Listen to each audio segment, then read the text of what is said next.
Let some sound come out. Well, thank you very much. And so my name is Kate Stewart, and I'm working at the Linux Foundation. And my background is actually in the embedded side. I was originally a compiler developer way back when, and so I like being near the hardware. And as I was a manager for many years at Motorola Freescale, I got involved in licensing and licensing issues. And that led to my initial meetings with Mike Milinkovic as we were trying to get licensing stuff cleaned up. But since I was an embedded company and we had issues with having accurate software bill of materials, I started working on some projects, one of which is SPDX. So some of you may know me from that. And I've also done a variety of other roles along the way. Specifically, I was a Ubuntu's release manager for 2 years. And I was also involved in doing product management for the ARM ecosystem when I was at Linaro. Now, I've been at the Linux Foundation now for about 4 years. And they originally brought me in for one purpose, but then they saw I had embedded. And so I immediately got pulled into working on the real-time Linux project.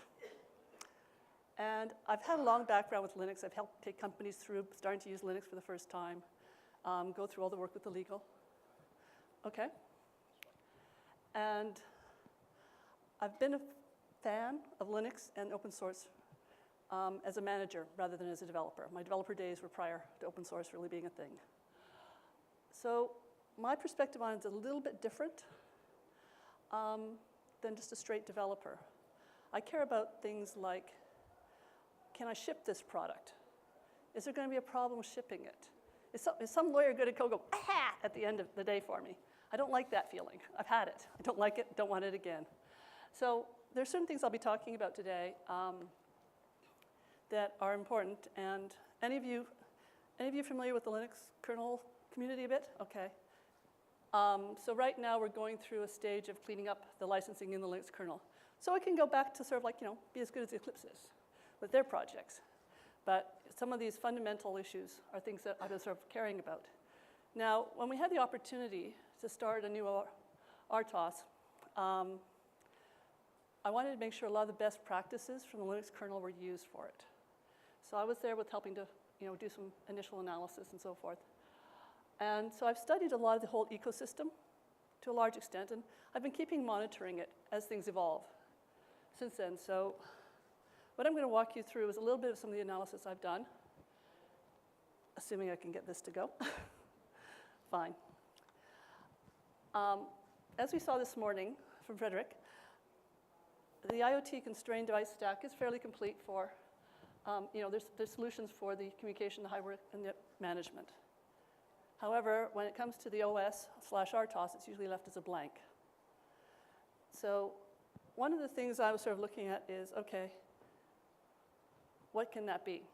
Well, if you can run Linux on your device, do that. 62% of the embedded market is running Linux right now. That's some of the stats the Linux Foundation has calculated out.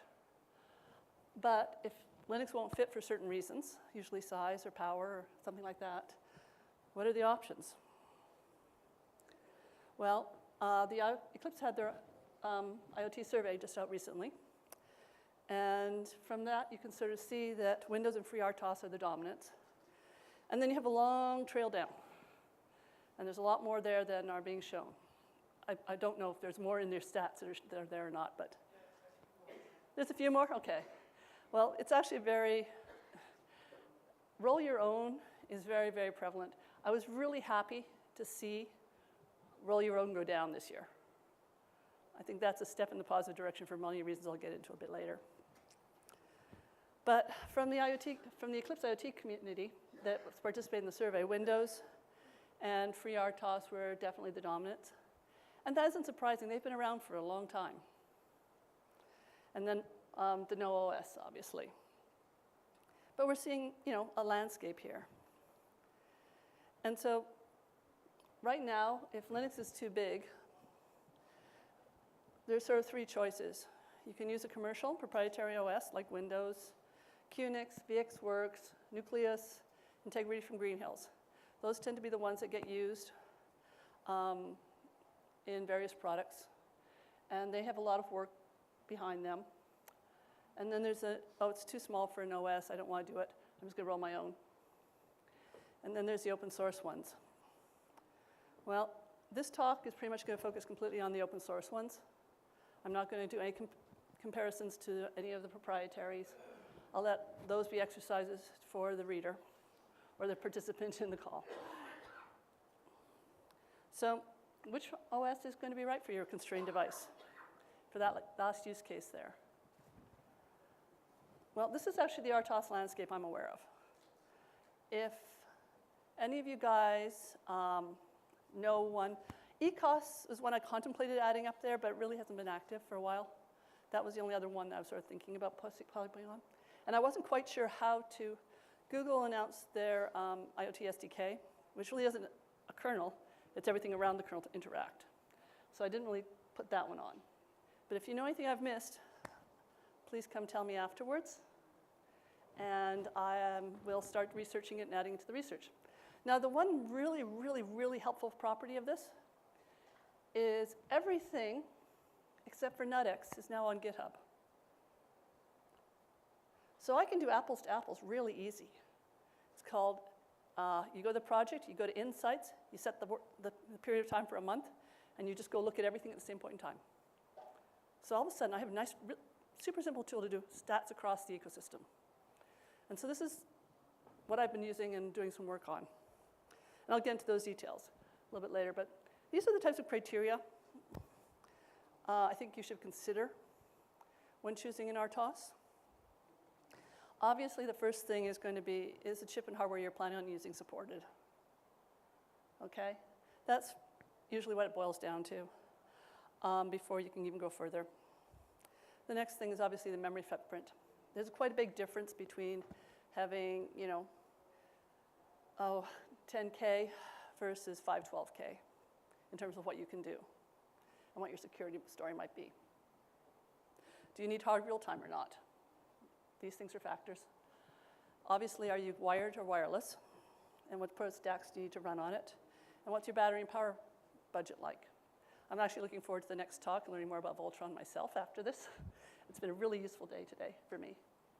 But one of the new considerations that's emerging in the last year or so, since Amazon acquired FreeRTOS, was if you're using an RTOS, are you locked into a specific cloud pattern or not? Have they proven out a story and they basically are shaping you towards an RTOS so you can communicate with their cloud?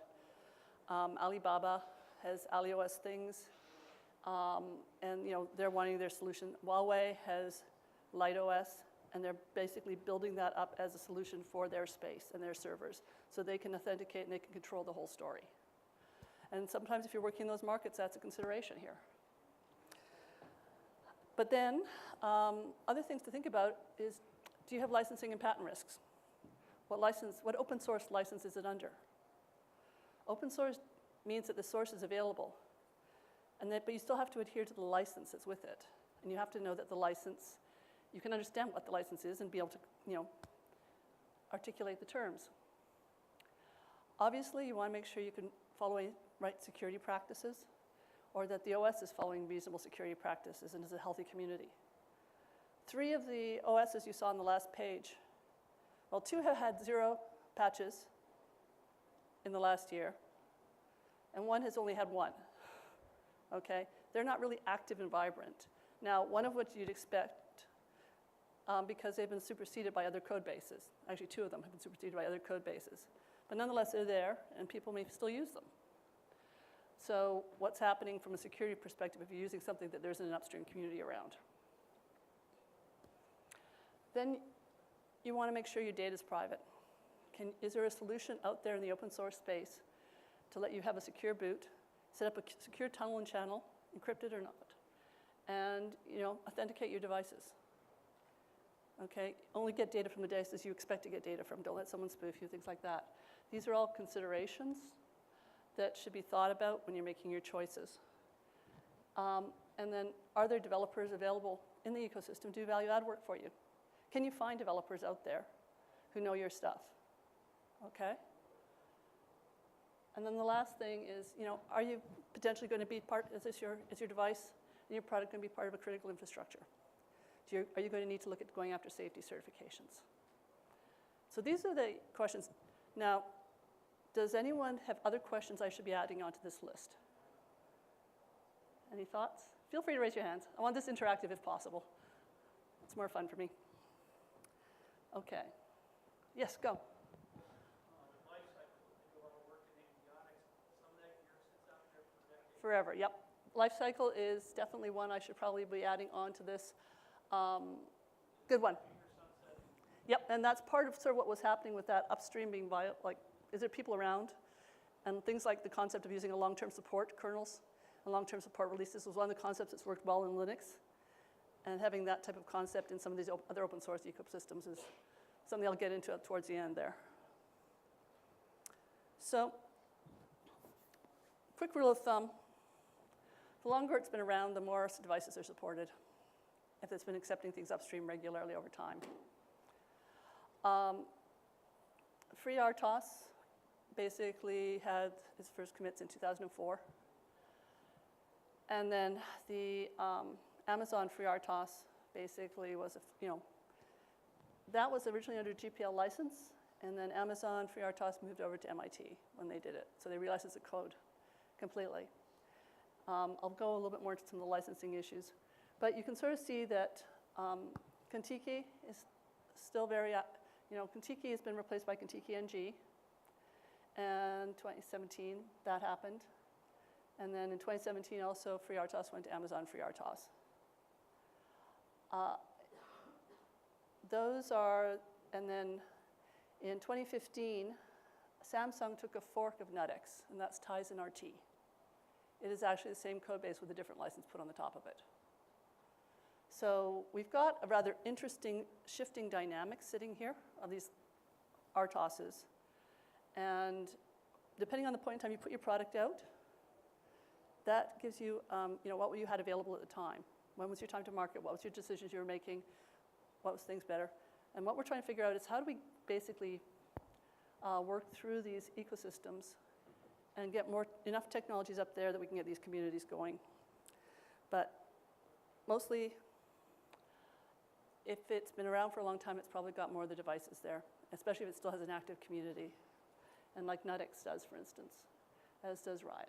But one of the things you should be considering about with these RTOSs is who actually controls the ability to commit into the repo. Okay?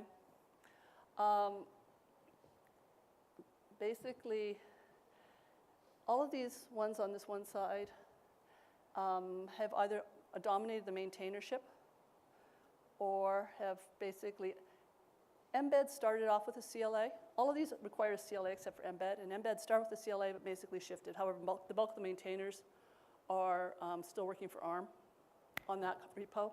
So I think that's changing over time, but I'd still say it's bulk company controls that one.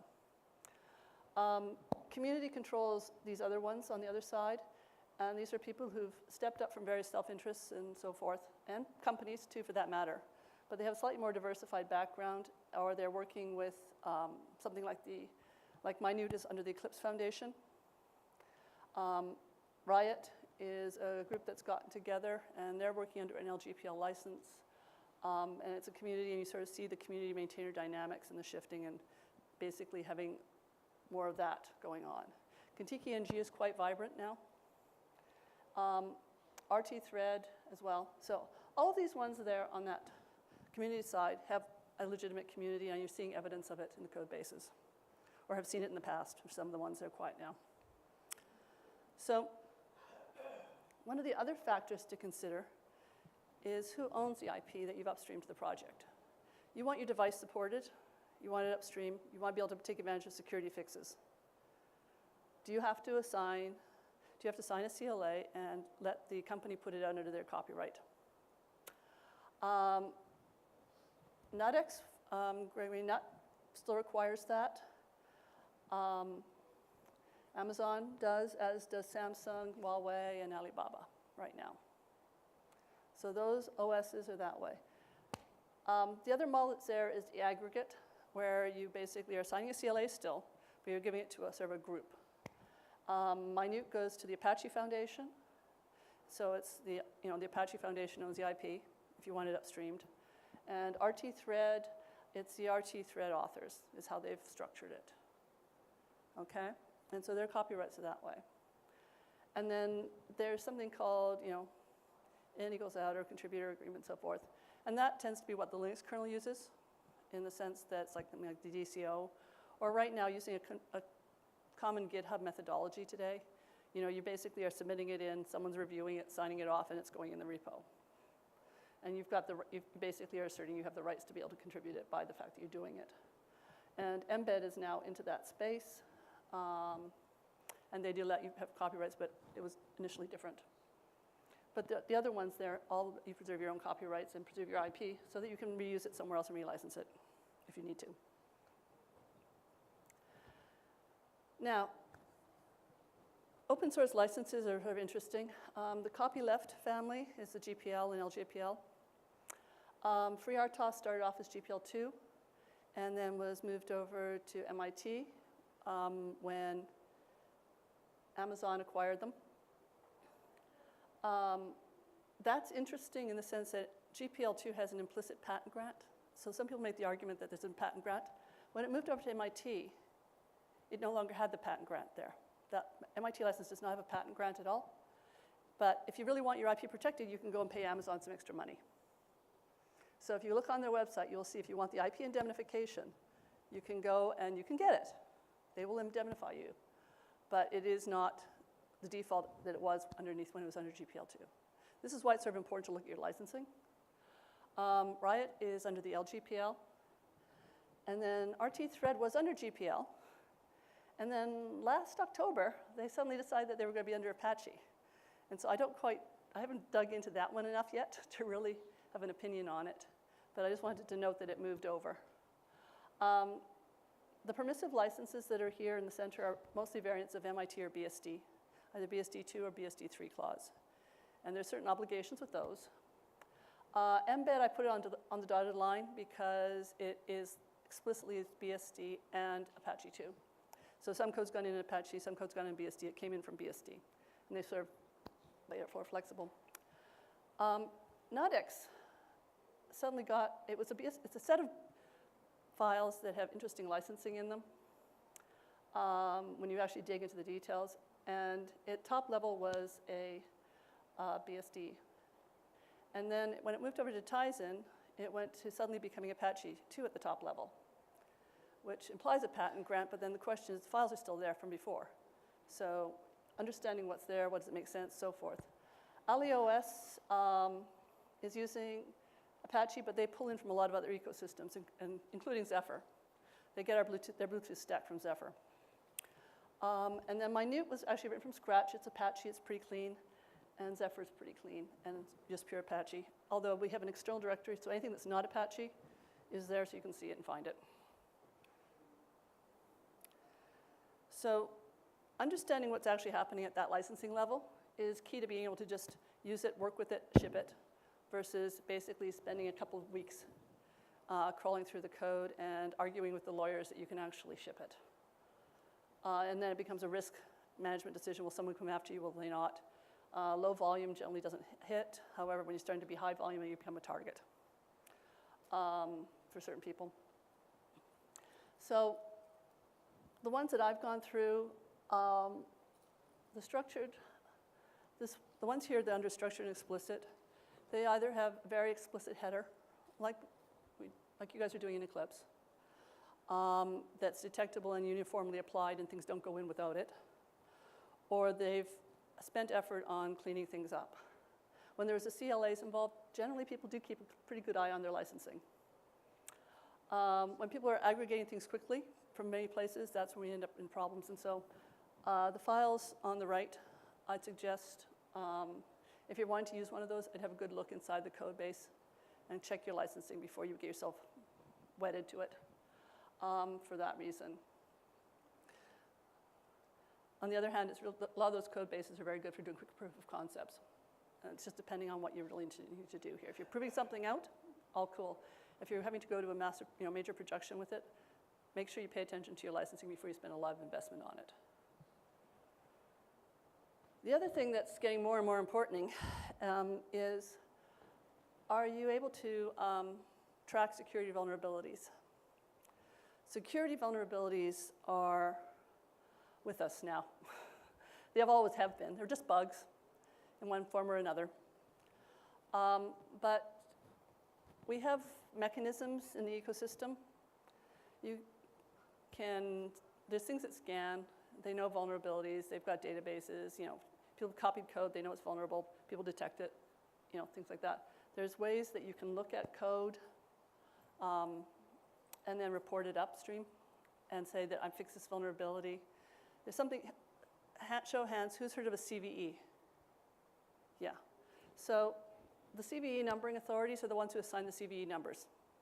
So if you've got a researcher's come to you and tell you you've got a bug in this portion here that's going to cause an issue, what you'll probably do is wait till you figure out a fix and then assign a number to it, and then you're going to report it up to a master database such that anyone who's using your software can query it and understand whether or not. So by registering yourself as a numbering authority, you basically are saying your community is taking charge of monitoring the vulnerabilities that may be out there. Eclipse is a CNA, a CVE numbering authority. I checked before I got up on stage. And then Apache is as well. So their projects are pretty good. Huawei is and Alibaba is. Okay, I could not find evidence that ARM was, nor some of the others. So that's why I've just sort of put them in the question mark box. I didn't find Amazon up there, for instance. I'm pretty sure there is ways of handling it, but I couldn't find the evidence yet. So again, please come up and talk to me afterwards if I've got something wrong here and you've got some data to share with me, because I'd rather get this updated than worry about anything else. Okay? The other thing to think about is how active is that code base in the community upstream, okay? Right now, in the last year, Zephyr's had over 880,000, so what is it? 8,800 commits into the repo. Mbed has about 8,000, 80,000, 8,000, whatever. So they're very active communities. Those are people interacting, engaging, working with it, and putting fixes in, cleaning code up, adding new features. The next sort of grouping is those with more than 2,000. They're active. I would consider those very healthy still, very healthy communities in themselves. RIOT, they tend to be very good. It's a lot of academics in that community, and they're working from that side, and it's under the LGPL. Alibaba with iOS things is brings things in as a group and then does a boomph. But I think they were squashing their fixes before, and now all of a sudden they're leaving them unsquashed, so their counts are going up now. NuttX is still very active. In fact, the most commits in the whole ecosystem are held by NuttX. We've got about 38,000. I'll show you a thing. And then RT thread is active and growing as well. The next tier down, I think, is like Kentucky NG, my new LightOS from Huawei, and then Amazon. Once Amazon suddenly brought the code base in, the number of commits that went into the upstream for that project have decreased significantly. There's still things they're doing. They just basically bring their releases and squash it and then put a commit up. So it's not got that give and take of a normal community right now. It really is, you're working with Amazon, you're working in their community behind their firewall for participating right now, is from what I can tell. And again, if someone knows different data because they're working with them, please let me know. And then we also have TinyOS really hasn't had, TinyOS had one fix last year, one update, and FreeRTOS and Kentucky are the ones that are forked for other places, so they're not there. So they were 0, which I sort of expect. But looking at the health is give you some indicators. And so if you actually plot, so each of these months I went and looked on GitHub and recorded a table of the data, total number of commits. Okay, and my little cheat sheet on it is the short dashes, the short dots are ones that have been the 0 or 1 type of commit, so they're not really that active, and they're pretty flat line, which is what you'd expect. The dashed ones are the ones that are controlled by companies, and then the straight lines are probably more the true community type. And at the top there, at about 38,000 commits overall. So this is aggregate total over time, okay? 38,000, we've got NuttX. And it's active, it's still growing, it's got, it's been just continually growing at its state page for a long, long time. And so there's a lot of functionality and features there to use from that code base. Zephyr is the next line down, and it's been pretty much the number 2 for the last year. Going down to the dotted blue line, that's ARM embed, and it's also been very active, and they've been sort of following the same sort of rough trajectories. And then RIOT is still nicely increasing, but it's a little bit flatter. And then you sort of start getting all the way down. At the very bottom, you'll see that dotted line, that's a 0. And then if you look at Amazon FreeRTOS, which is the dashed green, it's, well, here. Oops, hold it. Whatever. This line here is FreeRTOS, okay, when it was out in the community. And that's the total number of commits, and it's been stayed flat. This line here at the bottom has a little hike. That's Amazon FreeRTOS right now. You can go look on GitHub yourself right now directly to check it out. But you'll see there's very few commits that have actually gone in. LightOS from Huawei tends to burst as well. So you saw it increasing there. Now, Alibaba with AliOS was following the same rough pattern. And then all of a sudden they stopped squashing their commits and the number of commits went up. So these numbers can be gamed. But it does give you a certain degree of indicator of what's actually happening. And so it's worth looking at to understand how active your communities are from the code base you're wanting to use. One of the other factors I was talking about is secure boot and having that secure communication and authorization.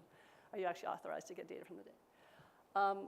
Some of the ones that are there right now with specific clouds, Amazon FreeRTOS with AWS, LightOS with Huawei servers, AliOS things with Alibaba Cloud, and then Tizen RT with Samsung's solutions. Those are probably going to be the most robust, trusted paths out there because companies are spending efforts to make sure the full story is solid for you. Other ones that are trying to work with many clouds and have a trusted boot story. And so both Mbed and Zephyr, for instance, I know for a fact will talk to AWS and Google's clouds. And I've seen proof of concepts on both of that working just fine with a secure boot all the way through. And then Minute is using some of the same MCU tools and boot stuff that Zephyr is, so it's probably working fine too. I have not gotten any data on the other ones working with full secure boot stories. And again, existence and proof points would be interesting to know. Sure. Okay. So the other factor in an ecosystem's health, just wanted to touch on, is how many contributors are active in your community and have been active over time. That's your pool that you can draw on for experts. If they've contributed things upstream, you know that they know the code base well enough to work from. NuttX, sorry. The mbedOS probably has the most active contributors out there today. And they've, as you can see, the top line is their slope. You can see from Zephyr, we're sort of accelerating to intersect with them, hopefully. And then you see NuttX down below. And again, the fact that NuttX is so high, and given that it had the most commits, makes sense. It completely makes sense.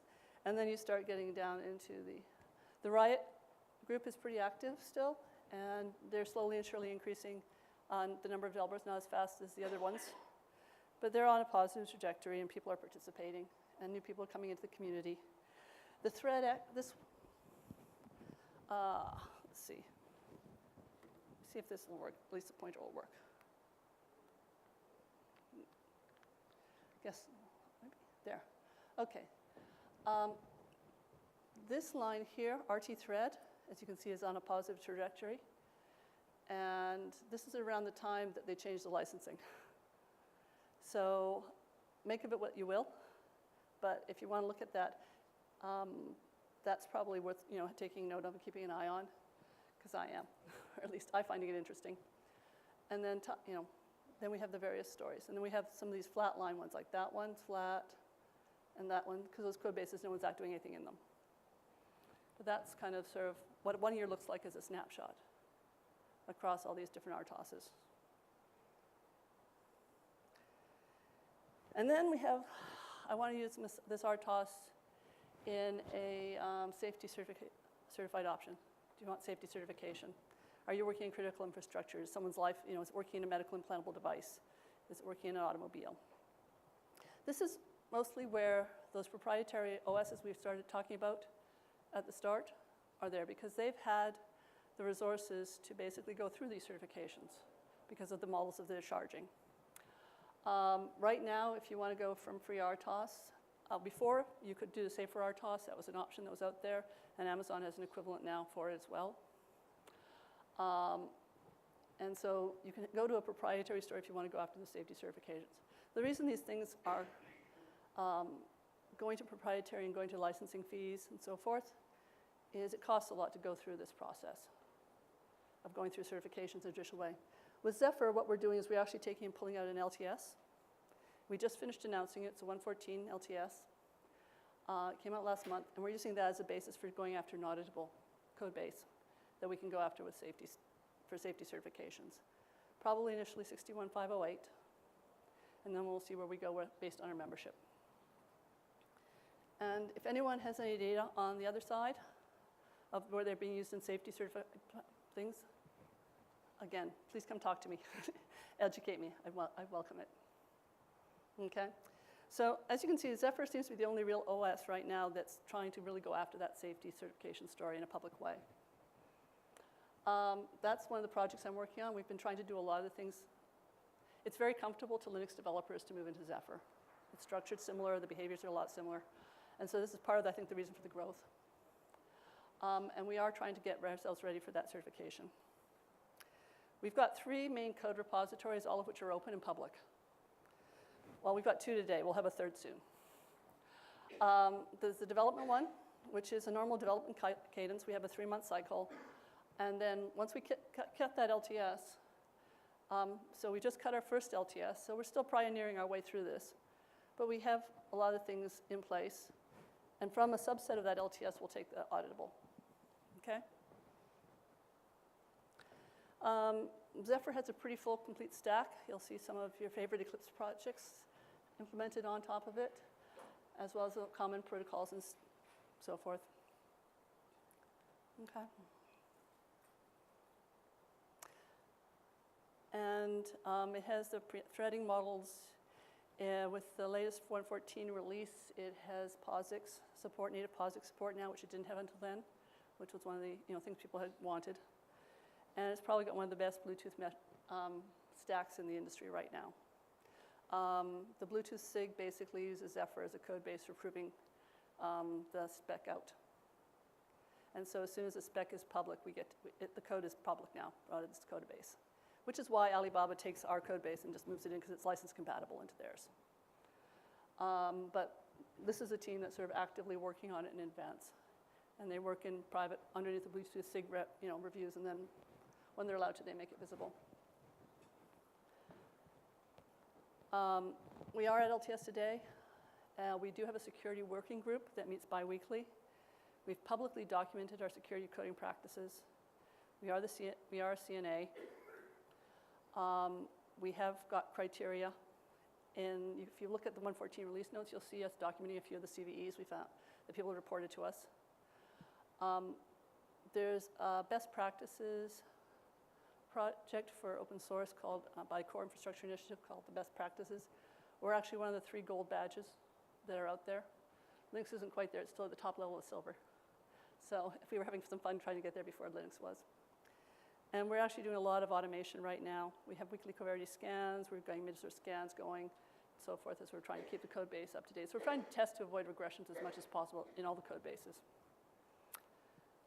What's marked here in orange is what we'll be working on taking through that auditable. So it's a subset of that whole stack you saw.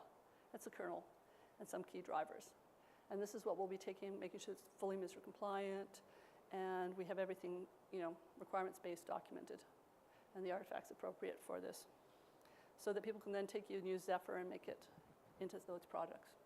And the code base associated with this will be kept open. Okay. Right now, it actually supports, it supports 6 architectures. The M cores from ARM, ARC, NEOS, RISC-V. We've got a couple of different RISC-V ports out there right now, Intel and Tensilica. So it has a fairly similarly extensive set of hardware architectures available. It has x86 and x86-64, actually. x86-64 in simulation so that it can run in containers and things like that with the Acorn project. It's a demo. And then with the 1.4 release, we put out native POSIX compliance so that people can actually work from that perspective and run it in these containers. Okay? And you can optionally connect it through the real hardware as well. Right now, Zephyr has 160 plus boards in it. Some of these are also FPGA variants.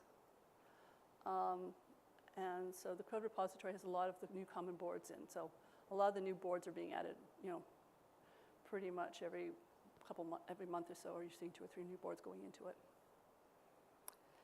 And over this last year, we've actually started to see products showing up in the field in significant numbers, and some interesting ones too. The latest one I just got on this list here is the one in the bottom corner, AnyCare. It's an ear tag for reindeers, for tracking reindeers remotely. Exactly, up in Norway. And so I've got a cute picture of one of the reindeers, modeling its ear tag, but you can sort of see that type of thing. Adero has these little taglets that can go on your luggage, your passport, whatever, to keep things together. In the industrial setting, ProGlove has been winning awards in Europe. They were actually in, 2018, I met them at Embedded World. And they said, yes, we're using our gloves. And I got excited. Okay, hey, you're using Zephyr. Why don't you contribute upstream? Oh, no, we're a startup. We can't contribute upstream. It's too much time, blah, blah, blah, blah, blah. Someone else then decided to put an LED driver that was conflicting with what they had. And they suddenly started understanding why you contribute upstream, okay, which is to basically standardize on the code you're using and depending on. And so they're now participating quite actively upstream with us. And they came out with the ProGlove 2.0 release. And like I say, it's doing very nicely in the industrial setting for barcode scanner. What it does is you don't hold a big device. You're just basically touching your fingers to the side to trigger a bar scan and getting a positive signal back. The Interlineum shoes are for use in an industrial floor. These are both running Bluetooth stacks. And they're an interesting design that they've basically devoted processors to different specific functions. Like there's 4 processors sitting in those shoes, but they provide haptic feedback and for very noisy environments, so you get feedback. So we've seen Zephyr now starting to show up in some rather interesting places. And one of the ones you'll see on this list shortly is, and they're being public about it, so I can sort of say, it's just, can't point to public evidence yet. Oticon hearing aids are all moving to using Zephyr. So you can sort of see the motion towards that space where it's interacting with your body, and that's why the safety story has got to be key to get going, the security story too. And so hearing aids are becoming in that direction too. In fact, so that's what we're doing. So I guess just to wrap this up, I guess I'm getting pretty close to my time now. This is a one-pager, and this is the type of stats that sort of summarizes most of what I was showing you, broken down. This is the stats that were pulled at the end of last month, and it shows the total number of contributors, the total number of commits, and the commits in last month. And the ones that I've bolded here are the top 3 in each column. Oops, where's that mouse? There it is. There. This one, and this one. And there you see the 38,000 from NetBeans as the most commits. But by taking that same set of data through a year, I could get that trend line. Okay? And with that, any questions? If I've got time. Sure. Yeah. Sir. Does it provide any compression out of the box, especially on the MQTT protocol? Is there any, what are the box? Compression, data compression. Compressions. There's a variety of, it depends on what's been configured into the board. It's a statically configured system, and there's a variety of hash codes as well as some of the compression algorithms, so it depends what you select. You'd have to go look at the code base to figure out if the ones you care about are there. So they are available, you just need to pick the one you want, basically. Yeah, you basically, it's like Linux. You configure in what you want, except it statically compiles. They're adding some degree of dynamic, but for the most part, it's static. And you also have the ability to run Python and Java as well with it as side projects that interact with it well enough. Yep, thanks. Sure. Okay. Could you talk a little bit about the typical ROM and RAM footprints? Sure. The Cortex M3 is the common method. Yeah, it depends again what you're doing. Your basic hello world, you can probably talk about 10 to 15K. Okay? It's about 10K. It depends what you configure. It depends on how much stack you want to put into it. And you just basically compile it and go and see what it comes down to and compile and optimize. Situation normal for benchmarking. I wasn't going to try to basically, I don't have access to all the other RTOSs or the time, quite frankly, to sit there and compile them all. So. Okay, we'll have one last question, okay. And then we need to go. Actually, just can you go back to the slide, like 4 or 5 slides ago, and add the whole list? Keep going. That one? No, keep going. So, keep more. Keep going. Okay. Right, that one. This one? Yes. Okay. Thank you. That's our hero slide, so. It's our usual one-pager. But Very good slide. thank you. I missed it because it was so quick. Okay. I just don't want to read through these slides for you. I figure that's you're welcome. Thank you. Okay, so we'll have to wrap this up, but thank you so much, Kate. Thank you for Appreciate letting me it. share my pleasure.